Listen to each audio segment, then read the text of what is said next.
கிறிஸ்துவுக்குள் பிரியமான சகோதர சகோதரிகள் யாவருக்கும் கர்த்தராகிய இயேசு கிறிஸ்துவின் நாமத்தினாலே வாழ்த்துதல் கூறி வரவேற்கிறேன். இந்த வாரம் நம்ம எடுத்துக்கொண்ட தலைப்பு என்ன அப்படின்னு பார்த்தீங்கன்னா, நண்பர்களுடன் ஒரு ஆவிக்குரிய ஒரு பயணம். நிறைய நிறைய வாரங்கள்ல நம்ம பலவிதமான உறவுகளை குறித்து நம்ம வந்து தியானித்து இருக்கிறோம். கணவன் மனைவி எப்படி இருக்கணும், ஒரு ஆவிக்குரிய ரீதியில அவர்கள் எப்படி வளரணும் அப்படிங்கிற ஒரு தலைப்பின் கீழாக நம்ம நிறைய தடவை நம்ம வந்து தேவனுடைய வார்த்தையை நம்ம வந்து தியானிச்சிருக்கிறோம். பிள்ளைகள் பெற்றோர்கள் எப்படி கர்த்தருக்கு கீழ்ப்படியணும், ஒரு குடும்பம்னா எப்படி இருக்கணும் அப்படிங்கிற ஒரு தலைப்பின் கீழாக கூட நம்ம தேவனுடைய வார்த்தையை தியானிச்சு இருக்கிறோம். இந்த உறவு அப்படின்னு பார்க்கும்போது நண்பர்கள், ஒரு நண்பர்களுடன் சேர்ந்து நாம் எப்படி வந்து ஆவிக்குரிய ரீதியில நம்ம வந்து நம்மளை நாமே வளர்த்துக் கொள்வது, எப்படிப்பட்ட ஒரு நண்பர்களோட நம்ம வந்து சேருவது, நமக்கு யார் ஒரு நண்பனா கடைசி வரைக்கும் உண்மை உள்ளவர்களா இருப்பாங்க அப்படிங்கிற ஒரு விஷயத்தை குறித்து நம்ம இன்னைக்கு நிறைய காரியங்களை நம்ம தியானிக்க இருக்கிறோம். அதே சமயத்துல தேவனுடைய வார்த்தைகளே நம்ம நிறைய விஷயங்களை தியானிக்க இருக்கிறோம். முதலாவது நீதிமொழிகள் 13ஆம் அதிகாரம் வசனம் 20. நீதிமொழிகள் 13ஆம் அதிகாரம் வசனம் 20 வாசிக்கும் பொழுது, ஞானிகளோட சஞ்சரிக்கிறவன் ஞானியாவான், மூடருக்கு தோழனோ நாசம் அடைவான். பாருங்க, எப்பவுமே பிள்ளைகளுக்கு ஒரு பெற்றோர்கள் வந்து ஒரு பிள்ளைகளை ஸ்கூல்ல சேர்க்கும் பொழுது, நீ நல்லா படிக்கிற பசங்களோட போய் ஃப்ரெண்டா பழகு அப்படின்னு சொல்லுவாங்க. குறும்பு பண்றவங்க, இல்லைன்னா வந்து கிளாஸ்ல வந்து அரட்டை அடிக்கிறவங்க, இல்லைன்னா தப்பு தண்டை பண்றவங்க, அவங்க கூட எல்லாம் வந்து சேராத, அவங்க வந்து நல்லா படிக்க மாட்டாங்க, உன்னையும் வந்து அவங்கள மாதிரி இழுத்துட்டு போயிடுவாங்க. இப்ப பெற்றோர்கள் வந்து என்ன சொல்லுவாங்க அப்படின்னா, யார் நல்லா படிக்கிறாங்களோ அவங்க கூட போய் ஃப்ரெண்டா பழகு. எதுக்கு அப்படின்னு பாத்தீங்கன்னா, அவங்க கூட சேர்ந்தோம் அப்படின்னா நாமளும் ஆட்டோமேட்டிக்கா அவங்கள மாதிரி நல்லா படிக்க ஆரம்பிக்கலாம், ஞானத்துல விருத்தி அடைய ஆரம்பிக்கலாம். நிறைய பசங்கள்லாம் வந்து பாத்தீங்கன்னா, யாரு எந்த பசங்க ரொம்ப கெத்தா இருக்கிறாங்களோ, எல்லாரையும் மதிக்காம தெனாவட்டா பேசுறாங்களோ, அவங்க இடத்துல ரொம்ப ஈர்க்கப்பட்டு அவங்க கூட சேர்ந்தா நம்ம வந்து கிளாஸ்ல பெரிய ஆள் ஆகலாம், இல்லைன்னா வாழ்க்கையில பெரிய ஆள் ஆகலாம் அப்படிங்கிற எல்லாரும் நமக்கு பார்த்து பயப்படுவாங்க அப்படின்னு நினைச்சிட்டோம். அப்படி இல்லை. ஸோ நாம வந்து ஒரு நண்பர்களை சூஸ் பண்ணும்போது கூட இந்த நண்பர் என்னுடைய வாழ்க்கைக்கு எந்த எந்த விதத்துல நல்ல ஒரு விஷயத்த கொடுக்க இருக்கிறார், ஆவிக்குரிய ரீதியில கர்த்தர் இடத்துல என்ன சேர்க்க ஒரு நல்ல ஒரு நண்பரா இருக்கிறானா, இல்ல அந்த ஆவிக்குரிய ரீதியில இருந்து கர்த்தர் இடத்துல இருந்து எனக்கு பின்வாங்கி போறதுக்கு ஏதுவா ஒரு சில விஷயங்களை பண்றானா அப்படிங்கறது நம்ம வந்து யோசிக்க வேண்டியது அவசியமாக இருக்கு. ஏன்னா நம்ம வீட்டுல வந்து பாத்தீங்கன்னா, அப்பா அம்மா கிட்ட நம்ம நிறைய விஷயங்களை பகிர்ந்து கொள்றது இல்லை. அதே போல கணவனும் மனைவியும் வந்து பாத்தீங்கன்னா எல்லா விஷயத்தையும் பகிர்ந்து கொள்ளணும். இருந்தாலும் ஒரு சில விஷயங்களை நம்ம வந்து மறைப்போம். ஆனா நம்ம மறைக்காத ஒரு சில விஷயங்களை கூட, சரி நம்ம வீட்டுல மறைச்ச ஒரு சில விஷயங்களை கூட நாம நண்பர்களிடத்துல நம்ம வந்து பகிர்ந்து கொள்வோம். அப்படி இருக்கும் பொழுது நாம நம்மளுடைய நண்பர்களை எந்த அளவுக்கு நம்ம துரிதமா வந்து தேர்ந்தெடுக்க வேண்டியது அவசியமாக இருக்கு. ஏன்னா சீக்ரெட் எல்லாம் நிறைய விஷயங்களை நம்ம வந்து ஷேர் பண்ணிடுவோம். வெளியே சொல்ல முடியாத காரியங்களை நம்ம வந்து நண்பர்கள் இடத்துல நம்ம வந்து பகிர்ந்து கொள்வோம். ஏன்னா அந்த அளவுக்கு நாம நம்மளுடைய நண்பரை நம்புறோம். அவன் எல்லா விஷயத்தையும் எனக்கு வந்து உதவி செய்யலாம், அதை வச்சு அவன் வந்து பயன்படுத்தி எனக்கு எதிராக பண்ண மாட்டான் அப்படிங்கிற ஒரு விஷயத்த யோசிச்சு நம்ம வந்து நிறைய விஷயங்களை ஷேர் பண்ணிடுவோம். ஆனா எல்லா நண்பர்களும் ஒரே மாதிரி இருக்கிறாங்களா, நம்ம கொஞ்சம் யோசிச்சு பார்க்கணும். நம்ம எல்லார் இடத்துலயும் ரொம்ப நம்பிக்கை வைக்க முடியுமா அப்படிங்கிறதையும் நம்ம வந்து யோசிச்சு பார்க்க வேண்டியது அவசியமாக இருக்கு. ஒரு சில நண்பர்கள்லாம் இருக்காங்க, நம்ம என்ன தப்பு பண்ணாலும் கண்டுக்க மாட்டாங்க. ஆனா ஒரு சில நண்பர்கள் இருக்காங்க, நம்ம நல்லது பண்ணாலும் நம்மள வந்து பாராட்டுவாங்க. அதே சமயத்துல நாம மத்தவங்களுக்கு கெடுதல் பண்ணாலும், நாம கெட்ட விஷயங்கள் ஏதாச்சும் பண்ணாலும் நம்மளை கடிந்து கொள்ளுகிற ஒரு சில நண்பர்கள் இருக்கிறாங்க. அப்படிப்பட்டவர்கள் தான் வந்து பாத்தீங்கன்னா ரொம்ப உண்மையான நண்பர்களா நமக்கு வந்து இருக்கிறாங்க. ஏன் அப்படின்னா, அவன் வந்து இப்ப நான் ஒரு தப்பு பண்றேன், என் நண்பன் என்னை கண்டிக்கிறான் அப்படின்னா அவன் எதுக்காக கண்டிக்கணும்? என்ன, நான் நல்லா இருக்கணும், நான் தப்பு பண்ணக்கூடாது, ஒரு கர்த்தருக்குள்ள ஒரு நல்ல ஒரு மனுஷனா நான் வந்து ஆத்மாவா இருக்கணும் அப்படிங்கிற ஒரு விருப்பம் அவனுக்கு இருக்கிறதுனால தான் என்ன கண்டிக்கிறான். நீ அப்படி அப்படி தப்பான காரியத்தை நீ பண்ணாத சாம் அப்படின்னு சொல்லிட்டு அவன் வந்து கண்டிக்கும் பொழுது, நீ என்னையே பேசுறியா அப்படிங்கிற மாதிரி நம்ம வந்து நடந்து கொள்ளக்கூடாது. நிறைய பேர் நமக்கு சப்போர்ட் பண்ணுவாங்க. நம்ம தப்பு பண்ணும்போது நமக்காக வந்து பாத்தீங்கன்னா பரிந்து பேசுவாங்க. இல்லைன்னா வந்து பாத்தீங்கன்னா நீ பண்றதுதான் கரெக்ட் அப்படின்லாம் கூட சொல்லுவாங்க. அப்போ அவங்கலாம் வந்து நமக்கு வந்து பரிந்து பேசுறாங்களே, நமக்கு சப்போர்ட் பண்றாங்களேன்னு சொல்லிட்டு நாம அவர்களிடத்துல சாயக்கூடாது. நாம தப்பு பண்ணும்போது யாரு நம்மள தட்டி கேட்கிறாங்களோ அப்படிப்பட்ட ஒரு நண்பர் இடத்துலதான் நம்ம வந்து முழு நம்பிக்கையும் வைக்கலாம். வாய்ப்புகள் இருக்கு. ஏன்னா அவன் வந்து நம்மளுடைய எதிர்காலம் நல்லா இருக்கணும், நமக்கு ஆவிக்குரிய வாழ்க்கை நல்லா இருக்கணும் அப்படின்னு நினைச்சு நமக்கு வந்து கண்டிக்கிறான். சோ நம்ம வந்து வாழ்க்கையை ஆஹ் ஒரு நண்பரை தேர்ந்தெடுக்கும் போது கூட நம்ம வந்து பாத்தீங்கன்னா ஒரு நல்ல காரியத்தை பார்த்ததுதான் நம்ம வந்து தேர்ந்தெடுக்க வேண்டியது அவசியமா இருக்கு. இங்க சொல்றாரு பாருங்க, நீதிமொழிகள் 13ஆம் அதிகாரம் வசனம் 20ல, ஞானிகளோட சஞ்சரிக்கிறவன் ஞானி ஆவான், மூடருக்கு தோழனோ நாசம் அடைவான். பாருங்க, சின்ன வயசுலயே பசங்க நிறைய மோசமான கெட்ட வார்த்தைகளை பேசுறது, கெட்ட விஷயங்களை பண்றது, கெட்ட பழக்க வழக்கங்கள், இதெல்லாம் வந்து பாத்தீங்கன்னா ஆஹ் ஈஸியா நடந்துரும். உன்னுடைய நண்பன் யாருன்னு சொல்லி நான் உன்னை பத்தி சொல்றேன் அப்படின்ட்டு தமிழ்ல கூட நிறைய, தமிழ்ன்ட்டு இல்ல, இந்த உலகம் முழுக்கவே வந்து பாத்தீங்கன்னா அப்படிப்பட்ட ஒரு பழமொழி இருக்கு. உன்னுடைய நண்பன் யாருன்னு சொல்லி உன்னை பத்தி நான் முழுசா சொல்றேன் அப்படின்னு கூட சொல்லுவாங்க.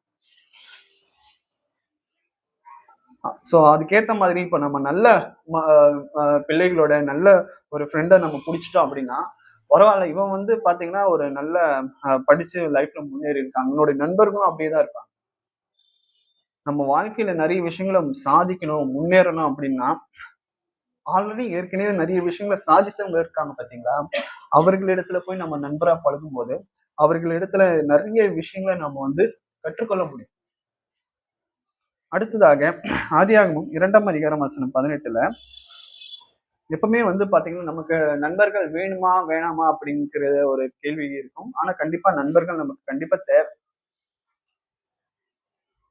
நம்மளுடைய சொந்த ஆதாயத்துக்காக இல்ல, ஆஹ் நிறைய விஷயங்களை பகிர்ந்து கொள்வதற்காக நமக்கு கண்டிப்பா நண்பர்கள் தேவை. ஏன்னா ஆதியாகமம் 2ஆம் அதிகாரம் வசனம் 18ல, பின்பு தேவனாகிய கர்த்தர் மனுஷன் தனிமையா இருப்பது நல்லதல்ல, ஏற்ற துணையை அவனுக்கு உண்டாக்குவேன் என்றார். ஏன் அப்படின்னா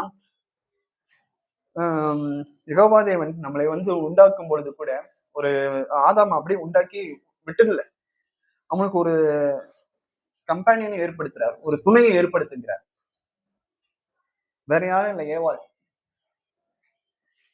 பாருங்க, எப்பவுமே மனுஷன் வந்து பாத்தீங்கன்னா தனிமையில இருக்கக்கூடாது. இயேசு கிறிஸ்துக்கு கல்யாணம் ஆகல, அதனால வந்து பாத்தீங்கன்னா அவருக்கு மனைவி இல்லை. இருந்தாலும் வந்து பாத்தீங்கன்னா அவருக்கு நண்பர்கள் இருக்கிறாங்க, சீஷர்கள், 12 சீஷர்கள். அவர் வந்து ஒரு குருவா இருந்தாலும், ஒரு போதகரா இருந்தாலும், அவர் இடத்துல 12 சீஷர்களா இருந்தாலும், அவர் வந்து ஒரு கட்டத்துல வந்து அவர்களை சீஷர்கள்னு சொல்லல, நண்பர்கள் அப்படின்றாங்க. பின்வரும் வசனங்கள்ல நாம வந்து அது குறித்து நம்ம வந்து வாசிக்க இருக்கிறோம். ஏன் நண்பர்கள் அப்படின்றாரு? ஏன்னா பரலோகத்தோடைய ராஜ்யத்தோட ரகசியத்தை கம்ப்ளீட்டா இயேசு கிறிஸ்துவானவர் சீஷர்களுக்கு சொல்லிட்டார். எந்த ஒரு நண்பர்களும் தன்னுடைய ஃப்ரெண்டுக்கு வந்து பாத்தீங்கன்னா, எந்த ஒரு மனுஷன் தன்னுடைய நண்பருக்கு ஒரு சில விஷயங்களை மறைச்சிக்க மாட்டான், எல்லா விஷயத்தையும் சொல்லிடுவான் வெளிப்படையா. அதே போல இயேசு கிறிஸ்துவும் பரலோக ராஜ்யத்துடைய ரகசியத்தை கம்ப்ளீட்டா சொல்லியிருக்கிறார். அதனால நான் வந்து என்ன பண்ண போறேன், உங்களை நான் சீஷர்னு சொல்ல மாட்டேன், நான் உங்களை என்னுடைய நண்பர்கள்னு சொல்ல போறேன் அப்படின்றார்.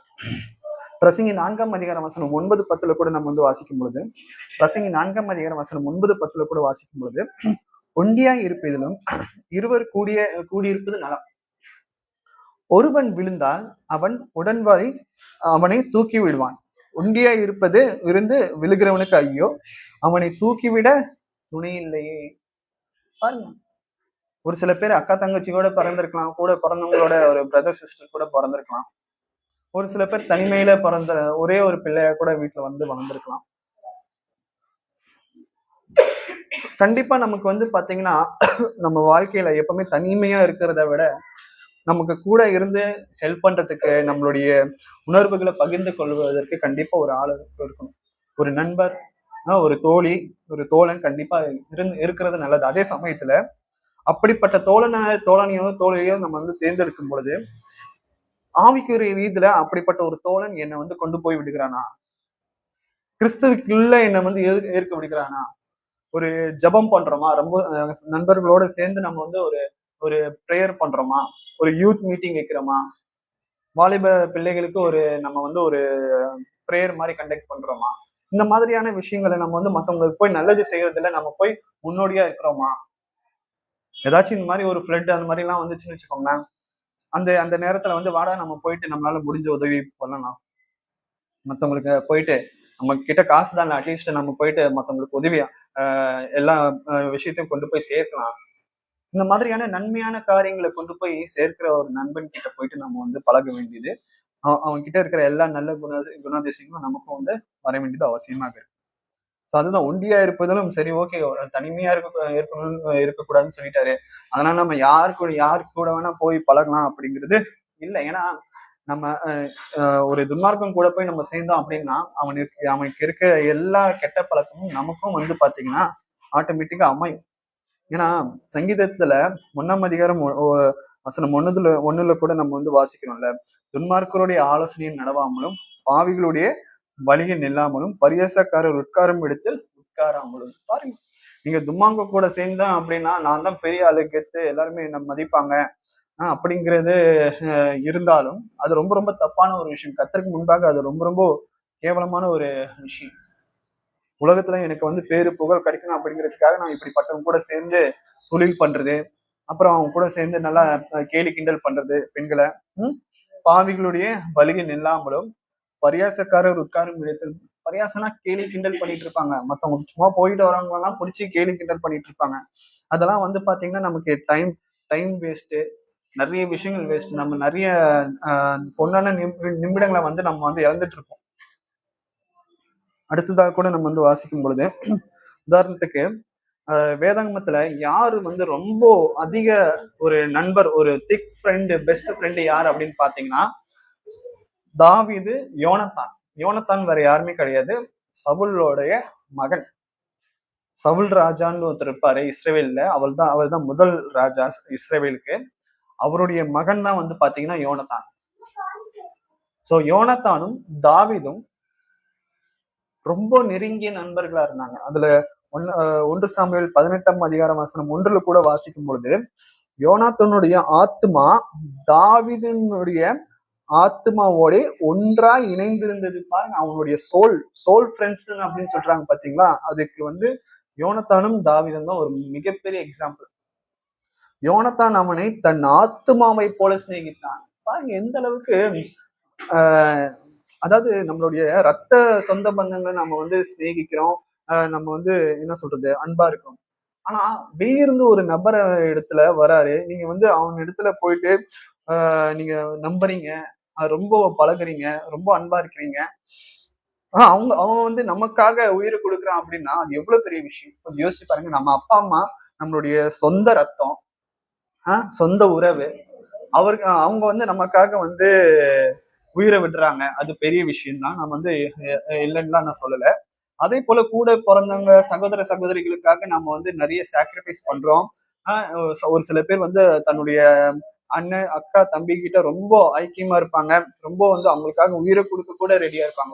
ஒரு சில வீட்டுலலாம் அண்ணன் தம்பிங்களா ரொம்ப என் தம்பியை நீ தொட்டனா அவ்வளவுதான் அப்படின்னு சொல்லிட்டு கூட இருப்பாங்க.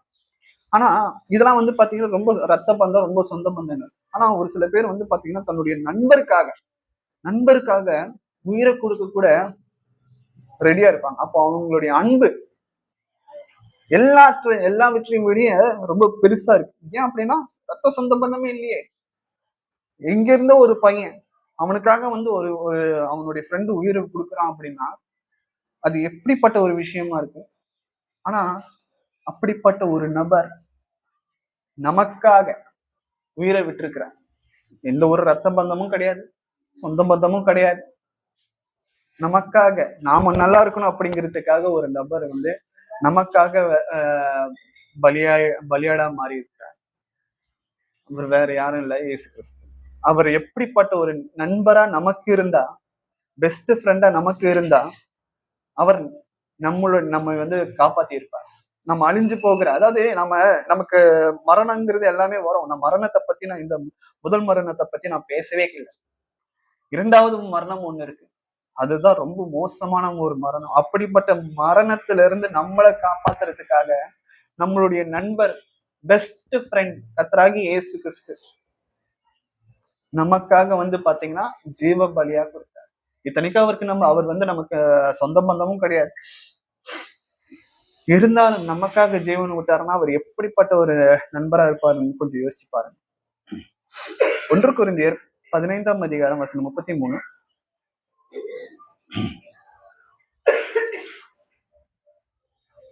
1 கொரிந்தியர் 15ஆம் அதிகாரம் வசனம் 33ல அப்போஸ்தலனாகிய பவுல் கொரிந்திய சபைக்கு எழுதுறாரு பாருங்க. மோசம் போகாதிருங்கள், ஆகாத சம்பாஷணைகள் நல்லொழுக்கத்தை கெடுக்கும்.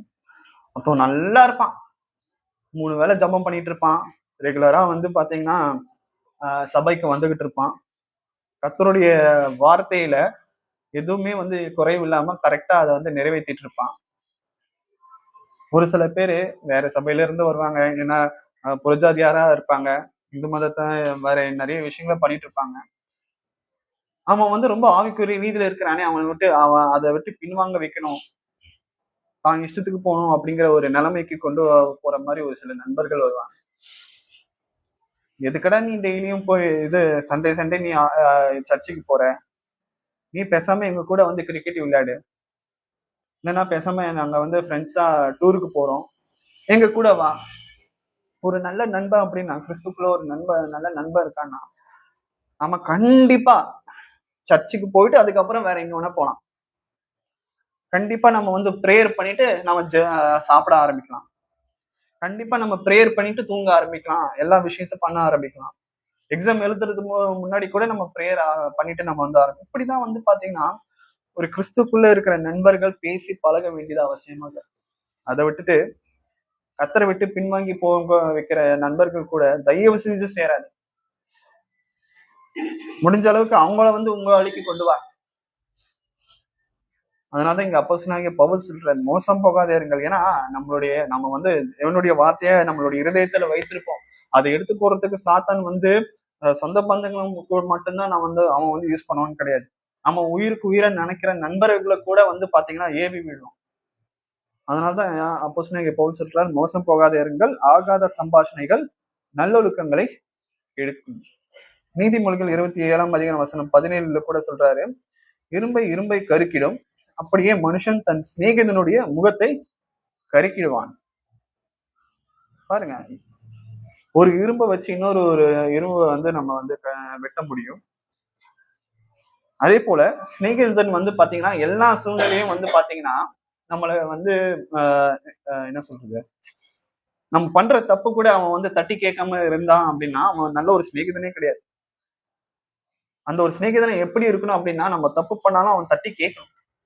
எதுக்கடா இப்படி பண்ற, உங்க அப்பா அம்மா எவ்வளவு கஷ்டப்பட்டு உன்னை வந்து படிக்க வைக்கிறாங்க, நீ என்னடானா இப்படி வந்து குடிச்சிட்டு சிகரெட் அடிச்சுட்டு தெரியறியே, ஏன் மத்த பசங்க என் கூட நீ சேர்ந்து இருக்கிற வரைக்கும் நீ நல்லாதான் இருந்த, இப்போ உனக்கு புது ஃப்ரெண்டு கிடைச்சிட்டாங்க, இப்ப நீ அவங்க கூட வந்து பேச ஆரம்பிக்கிற, பழக ஆரம்பிக்கிற, அவங்க உன்னை வந்து பாத்தீங்கன்னா கிறிஸ்துக்குள்ள நல்ல விஷயங்களை பண்ண விடாம தப்பான காரியங்களை வந்து பண்ண வைக்கிறாங்க. எதுக்கு எடுத்தாலும் இப்போ நீ வந்து கையவங்க ஆரம்பிக்கிற, அது ரொம்ப ரொம்ப தப்பான ஒரு விஷயம். பாருங்க, சிநேகிதன்னா இப்படிதான் இருக்கணும், கேள்வி கேட்கணும். தன்னுடைய நண்பன் எப்படி போனாலும் பரவாயில்ல, எங்க போனாலும் பரவாயில்ல, எப்படி போனாலும் பரவாயில்ல, யார்கிட்ட தர்மடி வாங்கினாலும் பரவாயில்ல, கேள்வி கேட்காம ஒரு சில பேர் இருப்பாங்க. அவங்கலாம் வந்து பாத்தீங்கன்னா நல்ல நண்பர்கள் கிடையாது. நம்ம தப்பு பண்ணும்போது நம்மள வந்து தட்டி கேட்கிறவனா வந்து இருக்கணும். நீதிமொழிகள் 12ஆம் அதிகாரம் வசனம் 26 கூட வாசிக்கலாம். நீதிமொழிகள் 12ஆம் அதிகாரம் வசனம் 26.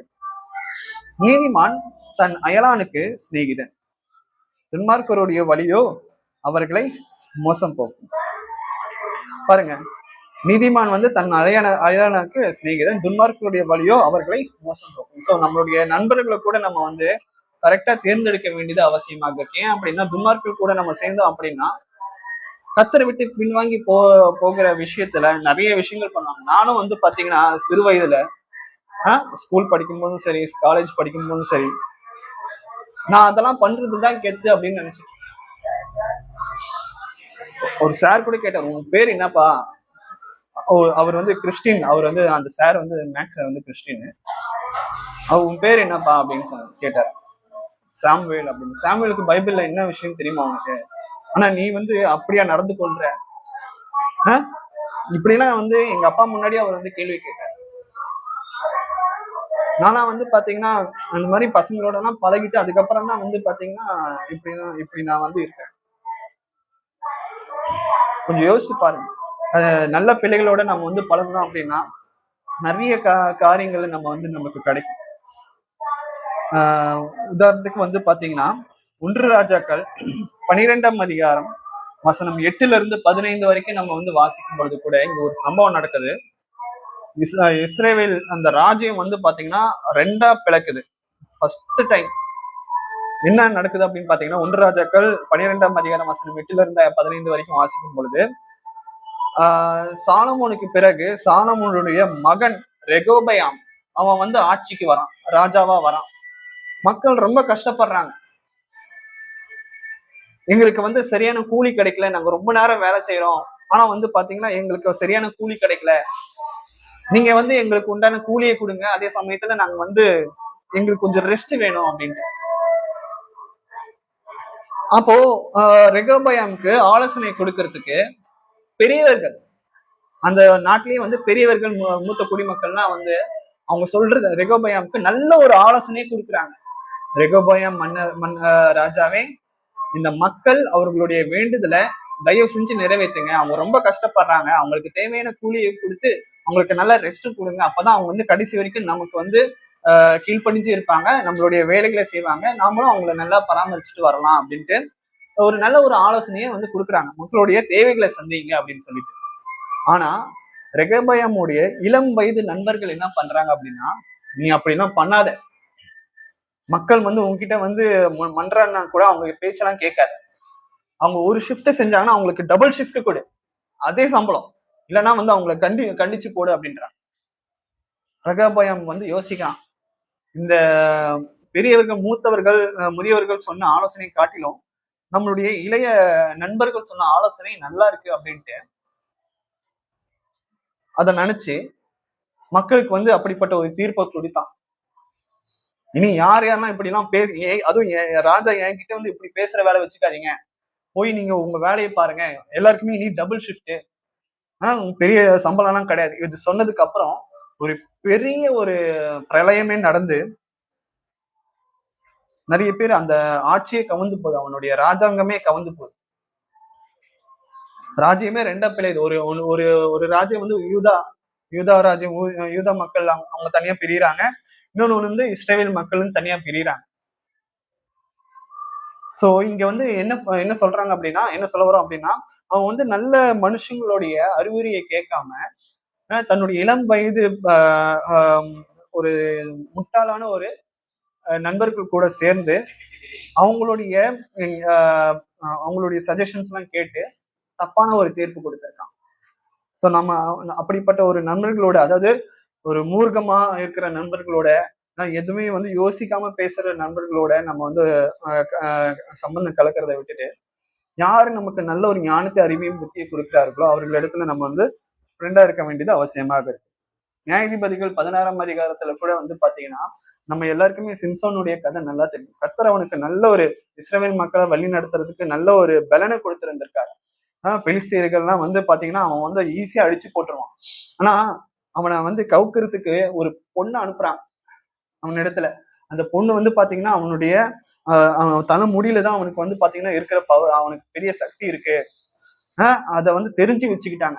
சிம்சோனை மயக்கி அவனோட தலைமுடியில தான் வந்து பாத்தீங்கன்னா பெரிய அவனுக்கு வந்து ஸ்ட்ரென்த்தே இருக்கு, அதை வந்து அந்த பொண்ணு போட்டு வாங்கிடுச்சு பாருங்க. அவன் அதனால வந்து பாத்தீங்கன்னா அவனுடைய கண்ணை இழந்துட்டான், அவனுக்கு இருக்கிற எல்லா பலனையும் இழந்துட்டான், அந்த முடியை அவன் தூங்கும் போது முடியை கட் பண்ணிட்டான். பாருங்க, நம்ம வந்து பாத்தீங்கன்னா சேர்றவங்க கூட தான் நம்ம வந்து சேர்றோம். நம்மளுடைய நண்பர்களை கூட நம்ம வந்து திறமையா தேர்ந்தெடுக்க வேண்டியது அவசியமாக இருக்கு, முக்கியமா வாலிப பிள்ளைகள். எபிரேயர் 10ஆம் அதிகாரம் வசனம் 24-25 கூட வாசிக்கும் போது, எபிரேயர் 10ஆம் அதிகாரம் வசனம் 24-25 கூட வாசிக்கும் பொழுது, மேலும் அன்புக்கும் நற்கிரியைகளுக்கும் நாம் ஏவப்படும்படி ஒருவரை ஒருவர் கவனித்து சபை கூடி வருதலை சிலர் விட்டு விடுகிறது போல நாமும் விட்டு விடாமல் ஒருவருக்கு ஒருவர் புத்தி சொல்லப்படுவோம். பாருங்க, ஒரு நண்பர், ஒரு ஃப்ரெண்டு, ஒரு ஆத்மா, ஒரு சகோதரன் சர்ச்சுக்கு வரல அப்படின்னா நம்ம வந்து அப்படியே விட்டுறக்கூடாது. ஏன் வரல, எதுக்கு வரல அப்படி நம்ம வந்து விசாரிக்கணும். வா நம்ம ஒன்னா சர்ச்சுக்கு போலாம். எங்கெங்கயோ போறோம், சினிமாக்கு போறோம், தேட்டர், நிறைய விஷயங்களை பண்றதுக்கு போறோம். சபைனா நம்ம வந்து பாத்தீங்கன்னா முதல்ல முன்னாடி போய் உட்காரணும். வா நம்ம போயிட்டு சபையில பாய் போடலாம், பாட்டு புக்லாம் எடுத்து வைக்கலாம், பிரதருக்கு தேவையான எல்லா விஷயங்களும் நம்ம பண்ணலாம். ஏதாச்சும் ஒரு நம்ம வந்து 31st ஃபங்க்ஷன் வந்துச்சுனாலும் கூட நாம முன்னின்று நிறைய காரியங்களை வந்து செய்யலாம். ப்ரைஸ் வாங்குறது, கேலண்டரை பிரிண்ட் பண்றது, அதுக்கப்புறம் சாப்பாடு ஆர்டர் பண்றது, இன்னும் நிறைய விஷயங்கள் நம்ம பண்ணலாம். ஏன் 31st ப்ரேயர் மீட்டிங் தான் பண்ணணுமா? நடுவில் ஏதாச்சும் ஒரு கவர்மெண்ட் ஹாலிடே வருது, நம்ம வந்து பிரதர் கூட சேர்ந்து நம்ம வந்து ஒரு ஸ்பெஷலா ஒரு ஊழியம் வந்து நடத்தலாம். ஸோ இந்த மாதிரி நிறைய காரியங்களை வந்து பாத்தீங்கன்னா ஒரு நண்பர்களா வந்து முன்னு நின்று பண்ணணும். இனிஷியேட்டிவ் எடுத்து பண்ணணும். அது உங்களுடைய இந்த ஆவிக்குரிய வாழ்க்கையில மட்டும் அது வந்து உங்களுக்கு பிரயோஜனமா இல்லாம பூமிக்குரிய வாழ்க்கையில உங்களுக்கு வந்து ஒரு நல்ல ஒரு பிரயோஜனம் உள்ள ஒரு விஷயமா இருக்கு. ஏன்னா உங்களுக்கு ஆட்டோமேட்டிக்கா லீடர்ஷிப் ஸ்கில் அப்படியே வளர்ந்துடும். நீங்க வெளியே வேலைக்கு போனீங்கன்னா கூட நிறைய காரியங்களை நீங்களே வாண்டடா இனிஷியேட்டிவா எடுத்து நீங்க பண்ணுவீங்க. உங்களுடைய மேனேஜரும் பரவாயில்ல, எனக்கு இருக்கிற பாரத்தை இவன் வந்து கம்மி பண்றான், என்னுடைய எல்லுனா என்ன மாதிரி வந்து நிக்கிறான், இப்படிப்பட்ட ஒரு ஊழியக்காரன் தான் நமக்கு தேவை அப்படின்ட்டு அந்த உலக மக்கள் இருக்கிற மேனேஜர் கூட நம்மளை வந்து புகழ்வார். பாருங்க, அதான் சொல்றாரு. மேலும் அன்புக்கும் நற்கிரிகளுக்கும் நாம் ஏவப்படும்படி ஒருவருக்கு ஒருவர் கவனித்து சபை கூடி வருதலை சிலர் விட்டு விடுகிறது போல நாமும் விட்டு விடாமல் ஒருவருக்கு ஒருவர் புத்தி சொல்லப்படவும். நீதிமொழிகள் 17ஆம் அதிகாரம் வசனம் 17 கூட நம்ம வந்து வாசிக்கலாம். நீதிமொழிகள் 17ஆம் அதிகாரம் வசனம் 17. சிநேகிதன் எல்லா காலத்திலும் சிநேகிப்பான், இடுக்கையில் உதவவே சகோதரன் பிறந்திருக்கிறான். பாருங்க, சிநேகிதன் வந்து பாத்தீங்கன்னா எல்லா காலத்திலும் நம்ம சிநேகிக்க வேண்டியது அவசியமாக இருக்கு. ஒரு சில பேர் சண்டை போட்டு பிரிஞ்சு போயிடுவாங்க, பேசாம கூட இருந்துருவாங்க. இன்னும் ஒரு சில பேர் வந்து பாத்தீங்கன்னா ஸ்கூல் வரைக்கும், அந்த +2 வரைக்கும் நம்ம கூட பழகிட்டு இருப்பாங்க, அதுக்கப்புறம் ஆல் அட்ரஸே காணாம போயிடுவாங்க. இன்னும் ஒரு சில பேர் வந்து பாத்தீங்கன்னா காலேஜ் 3 வருஷம் இருக்கா, அந்த 3 வருஷம் நல்லா பழகுவாங்க, அதுக்கப்புறம் ஆல் அட்ரஸே காணாம போயிடுவாங்க வேலைக்கு போனதுக்கு அப்புறம். அப்படி இருக்கக்கூடாது. நம்ம எப்பவுமே வந்து பாத்தீங்கன்னா ஒரு நண்பர்கள் கூட நம்ம வந்து பழகுறோம் அப்படின்னா அவர்களிடத்துல நம்ம லைஃப் லாங்கா ஒரு நல்ல ஒரு ரிலேஷன்ஷிப் வச்சிருக்கணும். ஸ்கூல் விட்டு பிரிஞ்சு போனாலும் சரி, காலேஜ் விட்டு பிரிஞ்சு போனாலும் சரி, ஒரு வேலையில இருந்து இன்னொரு வேலைக்கு விட்டு பிரிஞ்சு போனாலும் சரி, அவர்களுடைய போன் நம்பர் வாங்கி எப்படிப்பா இருக்க, நல்லா இருக்கியா, உன்னுடைய ஆவிக்குரிய ரீதியில உன்னுடைய வளர்ச்சி எப்படி போயிட்டு இருக்கு, நீ டெய்லியும் ஜபம் பண்றியா, டெய்லியும் வந்து சரி ஞாயிற்றுக்கிழமை நீ வந்து பாத்தீங்கன்னா இது சர்ச்சுக்கு நீ வந்து போறியா, எல்லார் இடத்துலயும் அன்பா இருக்கியா, எல்லாமே நம்ம வந்து விசாரிச்சு பண்ண வேண்டியது அவசியமாக இருக்கு. இதெல்லாம் நம்ம பேசுறது வந்து பாத்தீங்கன்னா ரொம்ப ஒரு சில இதெல்லாம் இன்னும் பிரதர் இதெல்லாம் நடக்க போகுது அப்படின்ட்டு நம்ம வந்து நினைப்போம்.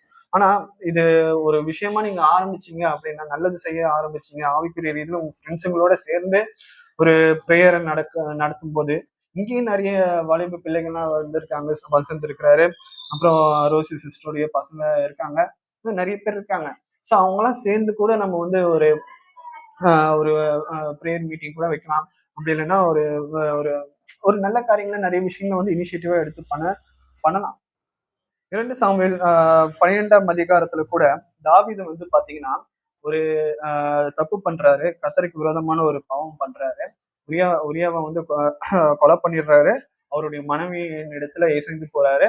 ஸோ வந்து பாத்தீங்கன்னா ஆஹ் அவர் வந்து அப்படியே கர்த்தர் வந்து அதை கண்டுக்க மாட்டாருன்னு நினைச்சீங்களா? கண்டிப்பா தாவீதுக்கு ஒரு நல்ல ஒரு பாடத்தை புகட்டுறாரு. யார் மூலியமா அப்படின்னு பாத்தீங்கன்னா நாத்தான் மூலியமா, நாத்தான் தீர்க்கதரிசி மூலியமா தாவீதுக்கு நல்ல ஒரு பாடத்தை வந்து புகட்டுறாரு. பாருங்க, நாத்தான் வந்து பாத்தீங்கன்னா ராஜா எவ்வளவு பெரிய ராஜாவா இருந்தாலும் ராஜா பண்ணது தப்புனா கண்டிக்கணும். அதுதான் ஒரு நண்பருடைய வேலை. ஒருத்தவங்க தப்பு பண்ணாங்கன்னா அதை வந்து நம்ம வந்து நீ வந்து இப்படி தப்பு பண்ணியிருக்கப்பா, நீ வந்து புரிஞ்சுக்க, கர்த்தருக்கு விரோதமாக நீ பாவம் பண்ணிட்டு இருக்க. ஒரு சில பேரு பயத்தினால சொல்ல மாட்டாங்க. ஐயோ இவனிடத்துல போயிட்டு நான் அவனுடைய தப்ப சுட்டி காமிச்சா அவன் வந்து என்னதான் கோச்சுப்பான், அதுக்கப்புறம் அவன் இடத்துல இருந்து வருகிற நன்மை, எந்த ஒரு நன்மையும் எனக்கு வராது. ஒரு சில பேர் வந்து பாத்தீங்கன்னா காசுல வந்து கொடுத்துட்டு இருப்பாங்க, எங்க அவருக்கு விரோதமா பேச முடியுமா? அவர் என்ன தப்பு பண்ணாலும் நான் அதை கண்டுக்காம தான் போயிட்டு இருப்பேன். ஏன் நான் போய் அவர் இடத்துல போயிட்டு சொல்லி அதுக்கப்புறம் அவரு டென்ஷன் ஆகி எனக்கு வருகிற அமௌண்ட்டை நான் ஏன் எடுத்துக்கணும் அப்படின்ட்டு கூட ஒரு சில பேரு மத்தவங்களுடைய தப்பை வந்து கண்டுக்காம விட்டுருவாங்க. மத்தவங்க தப்பு பண்ணாலும் வந்து பாத்தீங்கன்னா அதை வந்து ஆதரிக்கிறவங்களா கூட இருப்பாங்க. ஏன் அப்படின்னா அவங்களுக்கு வந்து அவர்களிடத்துல நன்மையான காரியங்கள் வந்து சேரும் அப்படிங்கிறதுக்காக. ஆனா இங்க நாத்தான் தீர்க்கதரிசி வந்து பாத்தீங்கன்னா இஸ்ரவேல் ராஜாவாக இருந்தாலும் தாவீது வந்து தப்பு பண்ணியிருந்தாலும் தைரியமாக வந்து தாவீது நீ தப்பு பண்ணியிருக்க, நீ வந்து உரியாவினுடைய மனைவியின் இடத்துல போயிருக்க, அது வேத மோசையோட நியாயப்பிரமாண கட்டளையின்படி பிறனுடைய மனைவியை நம்ம வந்து சிநேகிக்க கூடாது, இச்சிக்க கூடாது அப்படின்ட்டு இருக்கு. ஆனா நீ தப்பு பண்ணியிருக்க அப்படின்னு சொல்லிட்டு அதுக்கப்புறம் தாவீது தன்னுடைய தப்ப உணர்றான். அப்ப நாத்தான் தீர்க்கதரிசி வந்து சொல்லலைன்னா அவனுடைய ஆத்மா வந்து கெட்டு போயிருக்கும், அவனு நரகத்துக்கு போயிருப்பான். அப்போ அவனுடைய நாத்தான் வந்து பாத்தீங்கன்னா தாவீது வந்து ராஜாவாக இருந்தாலும் தாவீது பண்ண தப்ப வந்து உணர்த்துறாரு. சோ நமக்கு வந்து ஏற்கனவே நான் சொன்ன மாதிரி நமக்கு வந்து ஒரு மிகப்பெரிய நண்பர் ஒருத்தர் இருக்கிறார். நான் ஒரு சில பேர் எனக்கு நண்பர்களே இல்லைங்க, நிறைய நண்பர்களை நம்பி ஏமாந்து போயிருக்கேன், காசு கொடுத்து ஏமாந்து போயிருக்கேன். இன்னும் ஒரு சில பேர் வந்து பாத்தீங்கன்னா எனக்கு முதுகுலே குத்திருக்கான். நிறைய விஷயங்களை நான் வந்து நண்பர்களை நம்பி நான் நிறைய விஷயங்களை வந்து ஏமாந்து போயிருக்கேன். எனக்கு நண்பர்களே எனக்கு வேண்டாம் அப்படின்ட்டு தனிமையில இருப்பாங்க ஒரு சில பேர். ஆனா நமக்கு வந்து ஒரு நண்பர் இருக்கிறார். அவர் வந்து எப்பவுமே இந்த பூமியில இருக்கிற ஒரு சாதாரணமான ஒரு மனுஷன் நமக்கு நண்பரா இருக்கும்போது நிறைய தப்பான காரியங்களும் நம்ம நிறைய விஷயங்களை பண்ணுவோம். பேக் ஸ்டாபிங் பண்றது, அதாவது நம்மளுடைய முதுகை நம்ம குத்துறது, நமக்கு துரோகம் பண்றது நிறைய சில நண்பர்கள் பண்ணுவாங்க. ஆனா இந்த மாதிரி எந்த ஒரு விஷயமும் பண்ணாம நமக்காக தன்னுடைய ஜீவனையும் கொடுத்த ஒரு நண்பர் இருக்கிறார். அவருதான் வேற யாரும் இல்லை, கர்த்தராகிய இயேசு கிறிஸ்து. யோவான் 15ஆம் அதிகாரம் வசனம் 13 வரைக்கும் வாசிக்கும் பொழுது, யோவான் 15ஆம் அதிகாரம் வசனம் 13 வரைக்கும் வசந்த் வாசிங்க.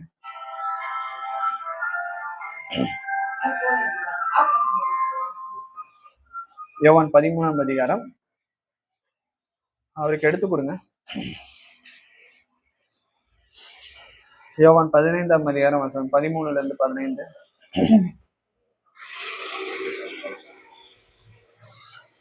அவருக்கு எடுத்து கொடுங்க, டக்குன்னு எடுத்து கொடுத்துருங்க, அவர் ரொம்ப தேடிட்டு இருக்கார். 15ஆம் அதிகாரம் வசனம் 13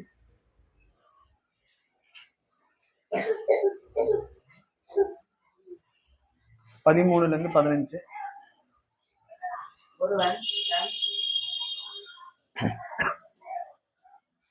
ஒருவன் தன் சிநேகிதனுக்காக தன் ஜீவனை கொடுக்கிற அன்பிலும் அதிக மனம் அன்று ஒருவரை ஒருவரிடத்திலும் இல்லை. நான் உங்களுக்கு கற்பிக்கிற யாவையும் நீங்கள் செய்வீர்கள், ஆனால் என்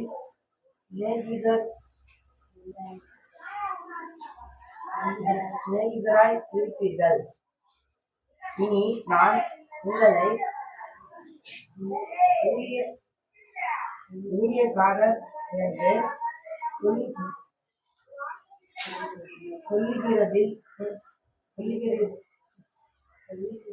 சொல்லுகிறதில்லை. ஊழியக்காரன்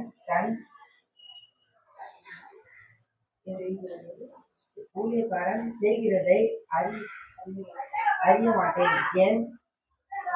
நான் உங்களை சிநேகிக்கிறேன் என்றெல்லாம் என்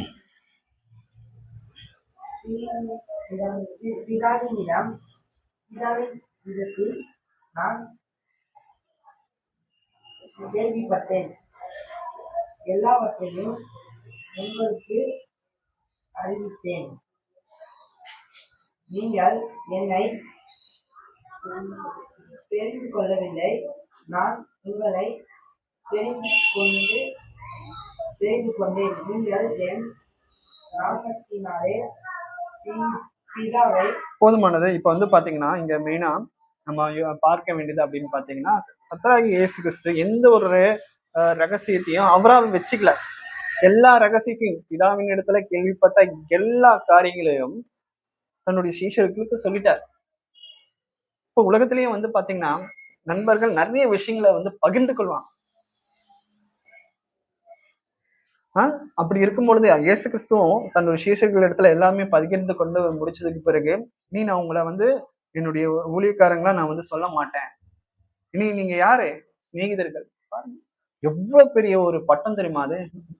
கர்த்தராகிய இயேசு கிறிஸ்து நமக்கு வந்து ஒரு பெஸ்ட் ஃப்ரெண்டா கிடைச்சதுக்கு நம்ம பிதாவ காலங்காலமா நம்ம வந்து நன்றி செலுத்திக்கிட்டே இருக்கோம்.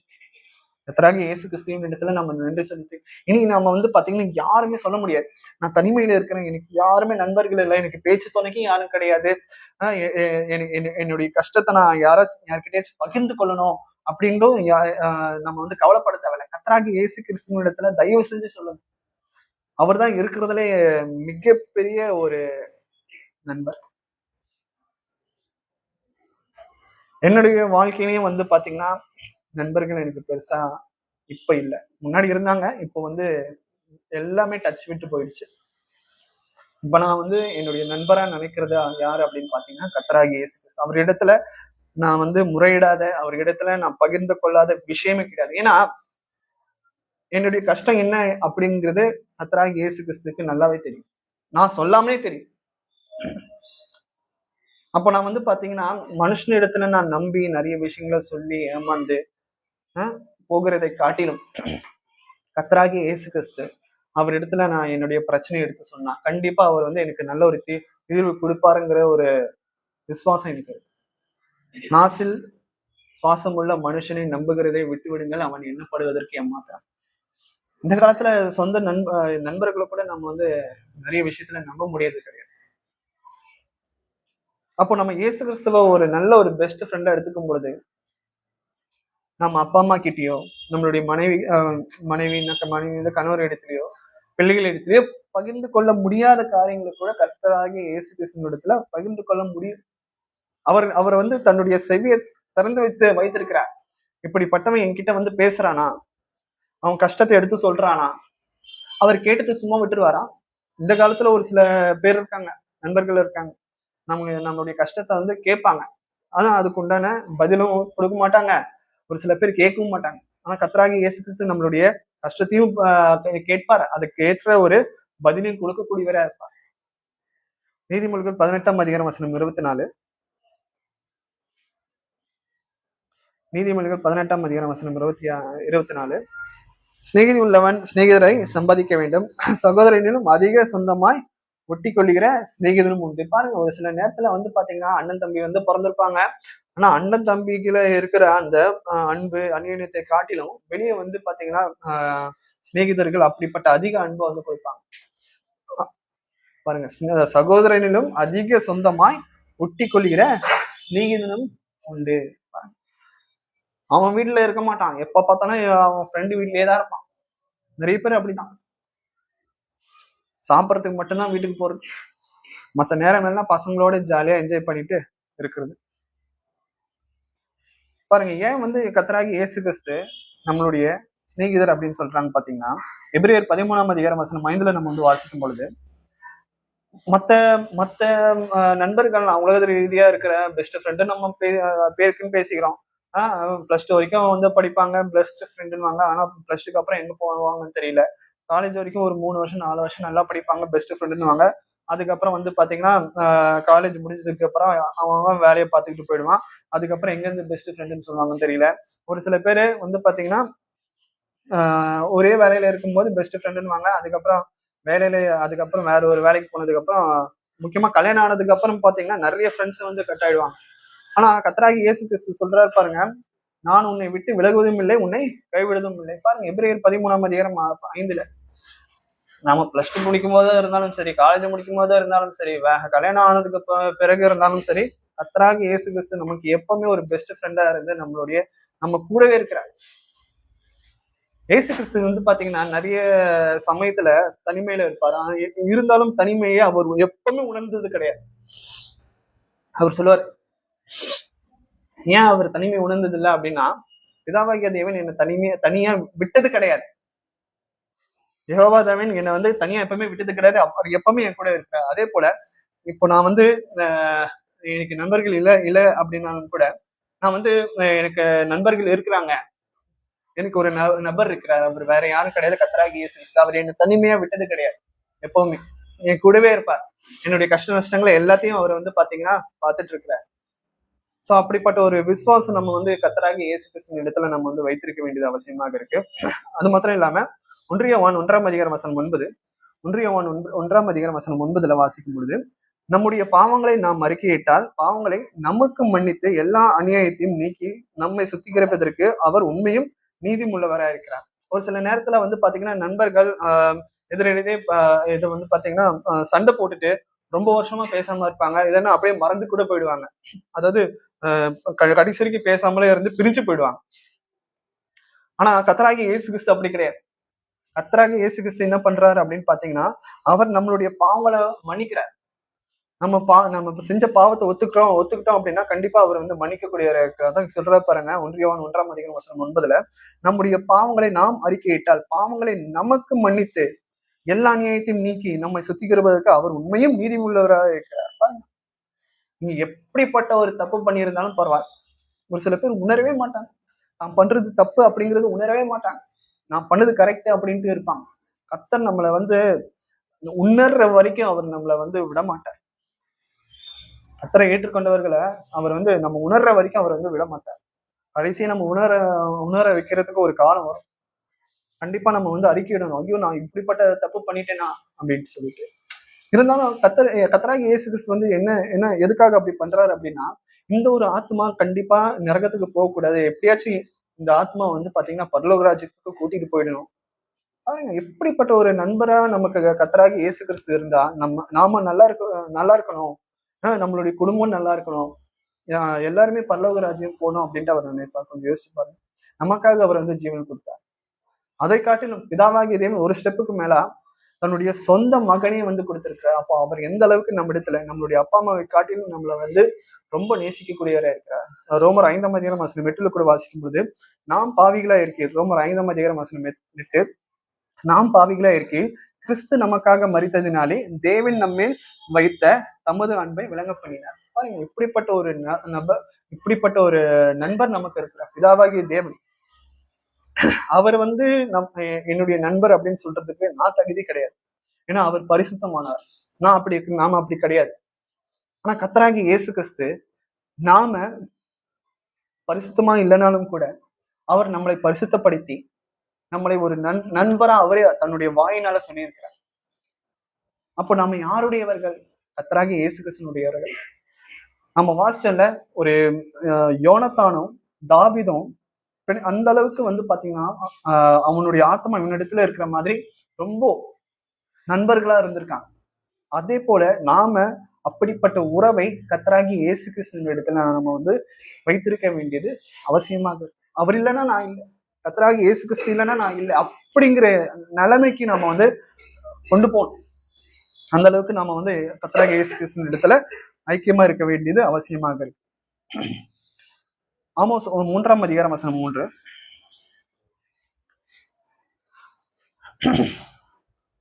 ஆமோஸ் 3 அப்போ ஒரு நல்ல ஒரு ஃப்ரெண்டை கர்த்தருக்கு ஏற்ற ஒரு ஃப்ரெண்டை நாம வந்து எப்படி தேர்ந்தெடுப்பது அப்படின்னு பார்க்கும்போது 2 பேர் ஒருமனப்பட்டிருந்தால் ஒழிய ஒருமித்து நடப்பார்களோ அப்படின்ட்டு நம்ம வந்து இங்க வாசிக்கிறோம்.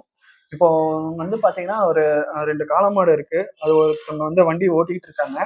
ஒரு காளமாடு லெஃப்ட்ல போகுது, ஒரு காளமாடு ரைட்ல போகுது அப்படின்னா அவங்களுடைய அந்த அந்த வண்டி ஓட்டிட்டு போறவன் அவங்களுடைய இலக்குக்கு போய் சேர முடியுமா? கண்டிப்பா சேர முடியாது. ஒரு 2 நண்பர்கள் இருக்காங்க. அந்த 2 நண்பர்களும் வந்து பாத்தீங்கன்னா அவங்களுடைய எண்ணமும் செயலும் ஒரே மாதிரி இருக்கணும். அதாவது கிறிஸ்துவுக்கு ஏற்ற ஒரு விஷயத்துல இருக்கணும். ஒரு நண்பர் வந்து பாத்தீங்கன்னா சர்ச்சுக்கு போவாரு, இன்னொரு நண்பர் வந்து பாத்தீங்கன்னா வேற ஒரு கோயிலுக்கு போறாரு அப்படின்னா, இந்து மத கோயிலுக்கு அந்த மாதிரி போறாரு அப்படின்னா எப்படி நம்ம வந்து ஆவிக்குரிய ரீதியில வளர முடியும்? அப்படி இருக்கக்கூடாது. நம்ம எல்லாருமே வந்து பாத்தீங்கன்னா கிறிஸ்துக்குள்ள ஒரு நபர் என்ன கொண்டு போய் விட்டுருக்கானா அப்படிப்பட்ட ஒரு நபரிடத்துல நம்ம வந்து ஐக்கியமாகவும் வந்து வந்து ஃப்ரெண்டா இருக்க வேண்டியது அவசியமாக இருக்கு. அதே போல தன்னுடைய மகளுக்கும் பொண்ணு பார்க்கும் பொழுது கூட பெற்றோர்கள் ரொம்ப கவனமா வந்து இருக்க வேண்டியது அவசியமாக இருக்கு. நண்பர்களே நம்ம வந்து பாத்தீங்கன்னா ஆவிக்குரிய ரீதியில நம்ம வந்து யார் நமக்கு முன்னேற்ற பாதையில கொண்டு போறார்களோ அவர்களை தேர்ந்தெடுக்கணும் அப்படின்னு சொல்லிட்டு இருக்கோம். அதே போல வாழ்க்கையில கடைசி வரைக்கும் நம்ம கூட வரங்க துணைவியா வரவங்க நம்மளுடைய பெற்றோர்கள் நம்மளுடைய பிள்ளைகளுக்கு எப்படிப்பட்ட ஒரு பொண்ணோ என்ன பையனோ பார்க்க வேண்டியது அவசியமா இருக்கு அப்படிங்கறத நம்ம வந்து யோசிப்பாங்க.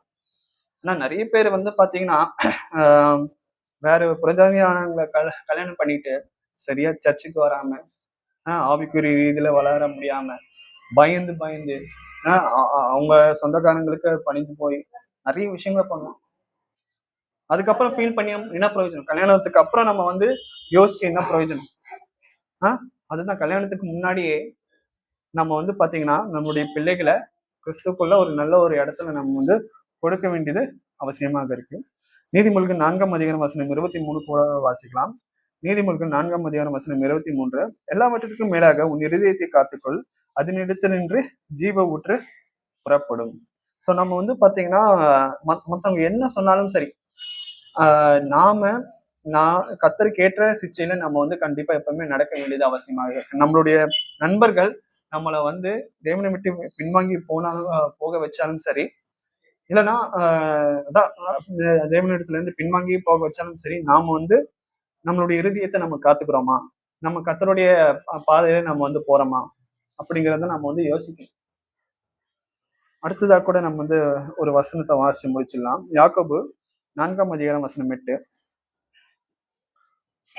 ஒரு தப்பான ஒரு ஃப்ரெண்டு வந்து நம்ம நம்ம வாழ்க்கையில வந்துட்டான்னு வச்சுக்கோங்க, சின்ன வயசுல இருந்து இப்போ வரைக்குமே நாம சம்பாதிச்ச எல்லா நல்ல நல்ல பேரும் கர்த்தருடைய ஆவிக்குரிய ரீதியில வளர்ந்த எல்லா விஷயமும் ஒரே நாள்ல ஒரே செகண்ட்ல அவன் வந்து நம்மளுடைய பேரையும் விஷயத்தையும் கெடுத்து போட்டுற முடியும், தப்பான ஒரு நண்பரை நம்ம வந்து தேர்ந்தெடுத்தோம் அப்படின்னு.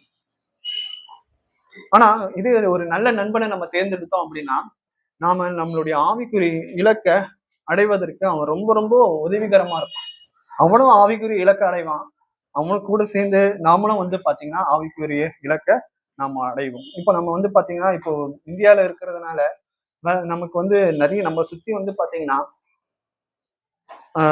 பிரஜாதி, அதாவது இந்து இந்து இந்து தெய்வத்தை வணங்குறவங்க தான் நிறைய பேர் இருக்காங்க. இருந்தாலும் நம்ம வந்து என்ன பண்ணணும் அப்படின்னு பாத்தீங்கன்னா நண்பர்களோட பழகலாம். ஆனா அவர்கள் பண்றீங்கிற அதே நடவடிக்கைகளை நாம பண்ண ஆரம்பிச்சிட்டோம் அப்படின்னா நம்ம அதுதான் தேவனை விட்டு பின்வாங்கி போகிற ஒரு விஷயமா இருக்கும்.